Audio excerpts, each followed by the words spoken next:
the Senor Alex Fuel here for Storyfuel Gaming, where gaming meets podcasting and every story matters.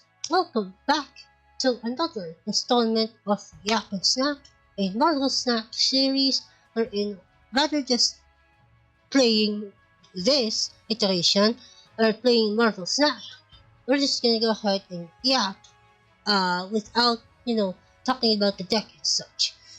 Today we're going to talk about two very polarizing shows. Like for instance, we're going to talk about both the live action iterations of the Star Wars saga. Like for instance, we're going to talk about the Mandalorian. We're going to talk about the Book of Boba Fett, and we're going to talk about Ahsoka because those shows are under the Star Wars umbrella, or the live action umbrella rather, of Star Wars.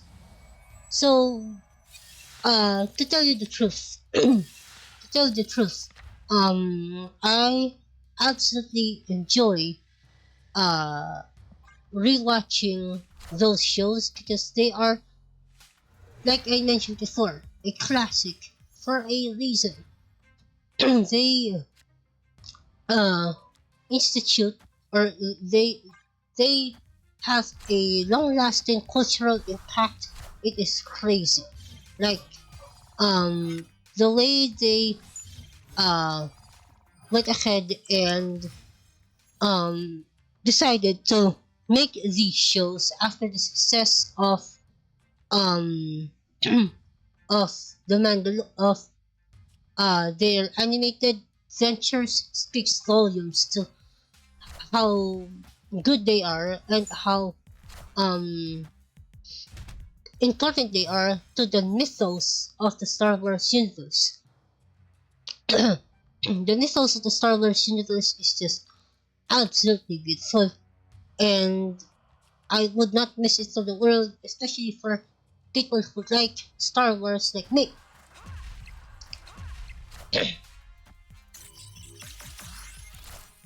Not bad.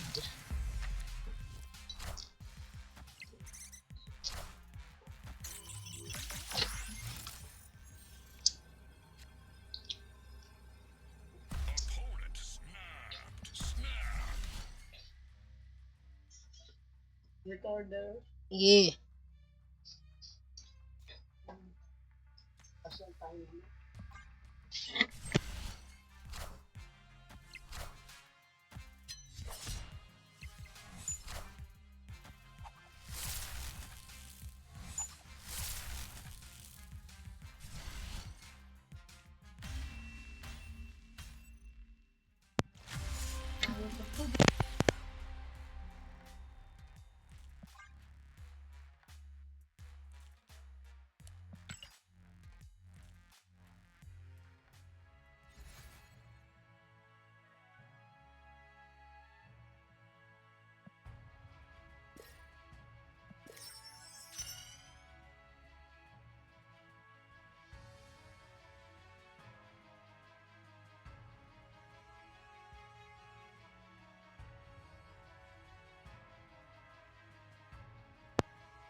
Well, I was about to say, I love uh, the live action iteration of Spider-Man, or I should say, of Star Wars, since it is May the 4th. Again, to all of you who celebrate May the 4th, May the 4th be with you. And we're going to, again, talk about why I enjoy those shows very much. Those shows, more specifically, The Mandalorian, Ahsoka, and the Book of Boba Fett are like classics, absolute classics, and they were released around the same time or even later because were the uh they were the first uh they were the first a couple of shows to release after season 7 of Star Wars Clone Wars. Uh because after what happened in season 7, Obviously, if you haven't watched Star Wars Season 7, I highly recommend watching it or giving it a rewatch, because that will give you some really good context as to what happened uh, from the perspective of uh, the clones and Ahsoka herself. Because what happened during Season 7 is basically the events of Order 66 basically coalesced, basically happened, and they, they being Ahsoka and the only clone that survived the Jedi Purge, which is Captain Rex, basically exiled themselves on the moon, crash landed on the moon, and they basically exiled themselves up until up until Ahsoka left her lightsaber, basically showing a sign that she died in the crash, up until her lightsaber was discovered by none other than her former master, Darth Vader himself. And man, was it a chilling sight to behold. If I'm not, if I'm being honest, it was a chilling sight to behold.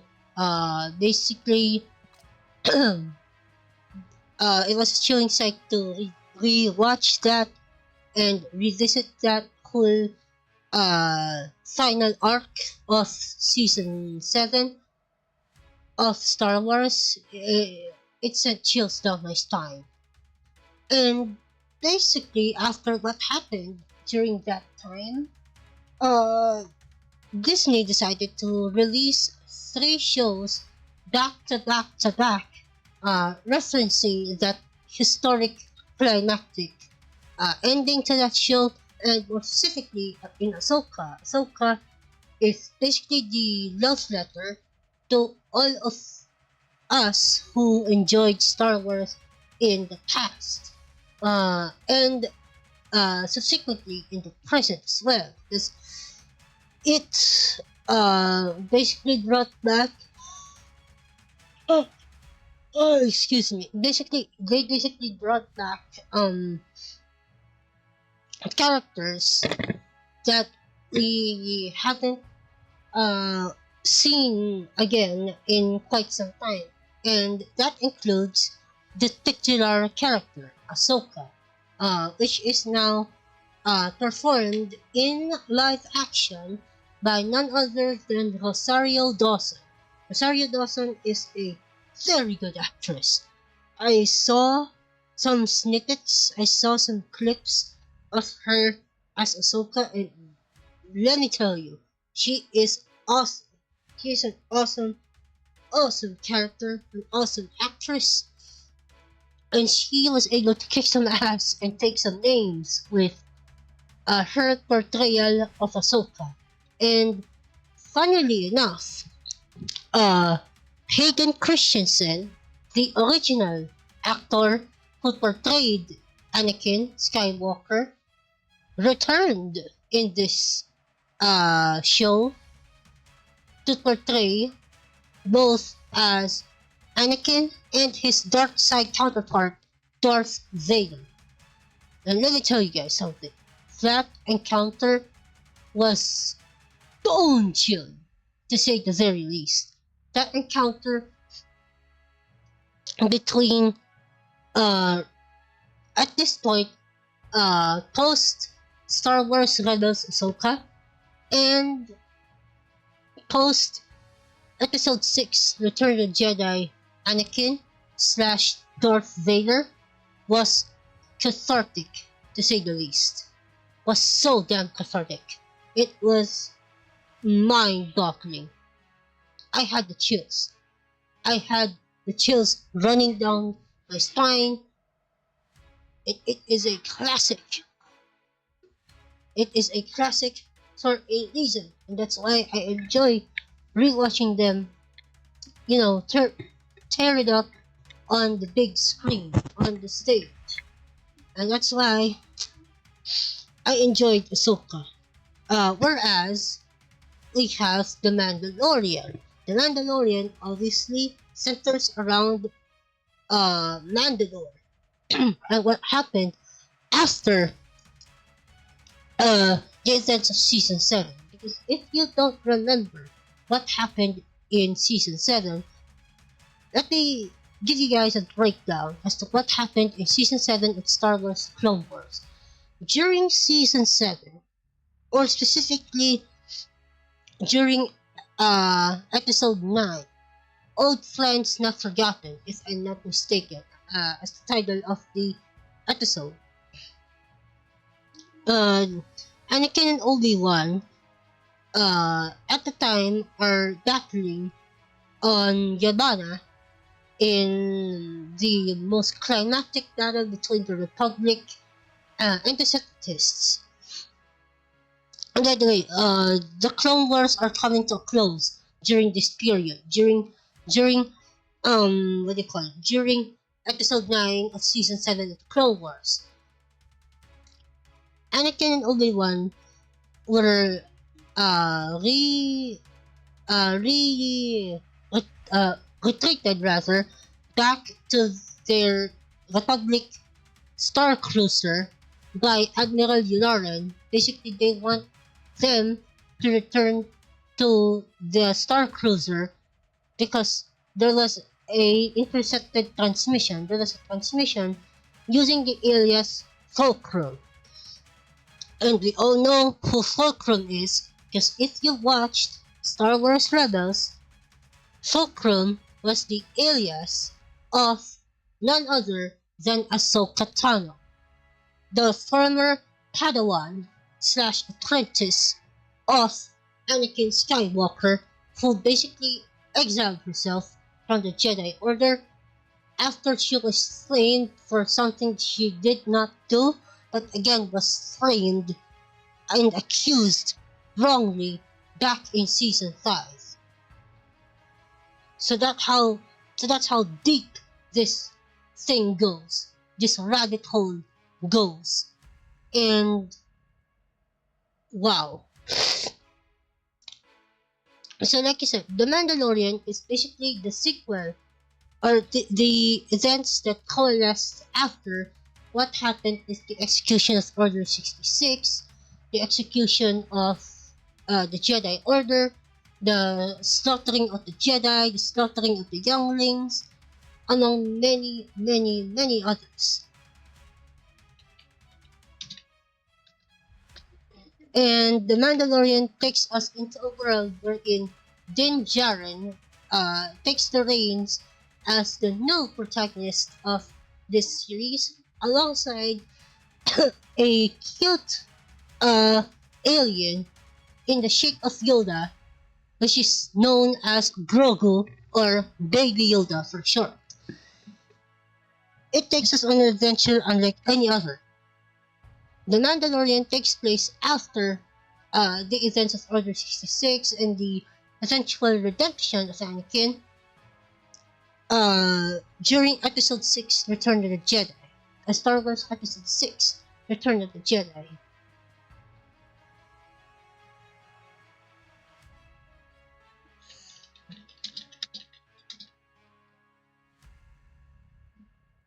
So that is essentially what happened in both Ahsoka and The Mandalorian, wherein we are on an adventure unlike any other. In Ahsoka, we get to see what happened during Ahsoka's younger years and Ahsoka's older years, wherein we saw a younger version of Ahsoka portrayed by Ariana Greenblatt, if I'm not mistaken, basically going to battle alongside Anakin during what I presume to be the siege of Mandalore in a live action, along with Captain Rex, obviously portrayed by Temuera Morrison.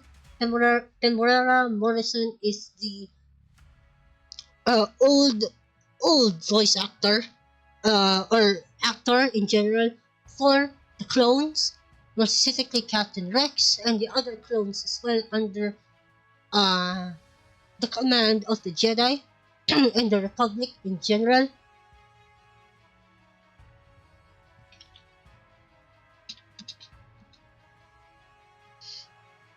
And it felt cathartic to say the least. And um, it just it is such a beautiful series that I want you guys to revisit because it's just so damn good. It's just so damn good to revisit. It is a classic, and that's why I like it so damn much. It is a couple of classic series, and I would highly recommend you to rewatch them. Uh, it is an honor for me to revisit these shows and uh, appreciate Star Wars because Star Wars has not been appreciated for a very, very long time, and I want you guys to re-experience it with me because the amount of the amount of people that uh watch this show has deteriorated, and I don't blame them. I don't blame them because Star Wars has degraded so much, and I hate it. I hate it so much because this show is uh the one of the pillars of our childhood, and it's being desecrated from within by stupid management. Excuse me, my throat is not feeling good as of today.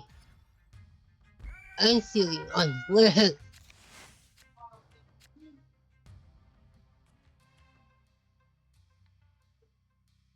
Ooh, okay.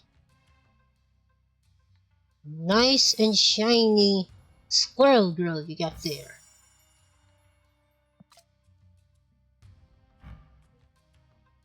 Ooh, okay.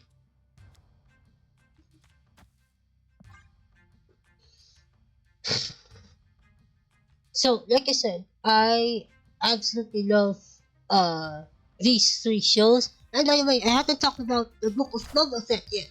The Book of Boba Fett is basically set immediately after the events of Return of the Jedi, wherein Boba Fett, portrayed by none other than Tenwara Morrison, fell into the Sarlacc pit, and after quite a long time that he spent there, spent his time reforming, uh, re uh, rediscovering himself, and is now fighting on the good side, which is wild considering that um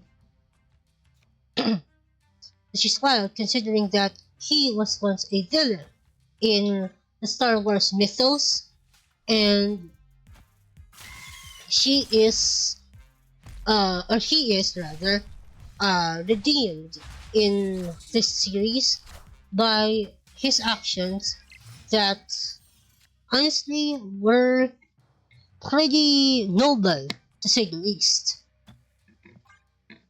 They were pretty noble, to say the least, and I absolutely like that about him. He was a good character, but then he proceeded to catapult into what I believe is his best version of himself, wherein he basically shedded his uh, old self, and he wants to basically start anew, a more heroic side. And he is on a mission to basically redefine himself in the galaxy, and that's why I like the show so much. It is a show of rediscovery, a show of him basically going back to his roots as a bounty hunter, but now more grounded, more reformed in a way, more uh, basically level-headed, and that's why I like the show because of that. I like the show not just because of its action, but because of the overarching story behind uh, the show. Behind the show, Boba Fett was just a character that wants to redeem himself, but it goes deeper than that. It goes much deeper than that. Yeah, in the fact that he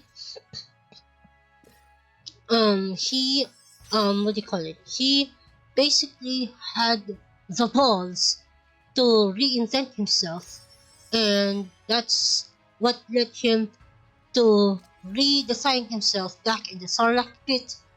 And I enjoyed the hell out of it because of that. I enjoyed the fact he had the balls to basically uh reinvent himself.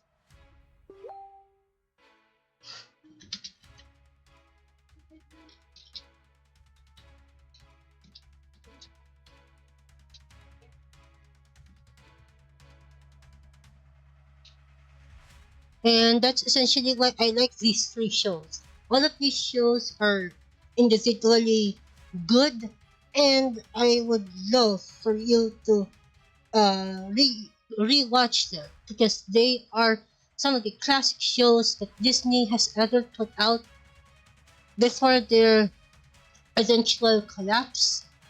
Before Star Wars eventually collapsed, and I highly recommend you to rewatch them just because it is Star Wars. And I hope you guys enjoy uh, me rambling about it.